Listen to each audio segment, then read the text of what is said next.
Prezident İlham Əliyevin tapşırığına uyğun olaraq işğaldan azad edilmiş ərazilərə böyük qayıdışa dair bir dövlət proqramına əsasən Ağdam rayonunun yenidən qurulan Sarıcalı kəndinə Respublikanın müxtəlif ərazilərində yataqxana, sanatoriya və inzibati binalarda müvəqqəti məskunlaşmış ailələrdən ibarət növbəti köç karvanı Bakı şəhərinin Qaradağ rayonundan yola salınıb.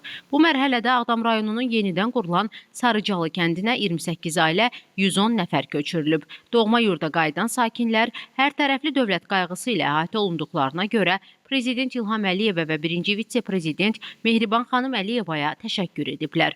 Onlar həmçinin torpaqlarımızı işğaldan azad edən rəşadətli Azərbaycan ordusuna, qəhrəman əskər və zabitlərimizə minnətdarlıqlarını bildirib, bu yolda canlarından keçən şəhidlərimizə rəhmət diləyiblər. Qeyd edək ki, hazırda Qarabağda və Şərqi Zəngəzurda ora köçürülən keçmiş məcburi köçkünlərlə yanaşı bu bölgədə aparılan layihələrin icrasında çalışan, həmçinin ayrı-ayrı dövlət qurumlarının yerli bölmələrində xidməti vəzifələrini yerinə yetirən, yenidən fəaliyyətə başlamış səhiyyə, təhsil, mədəniyyət, turizm, sənaye, energetika müəssisələrində işləyən ümumilikdə 40 minə yaxın insan yaşayır.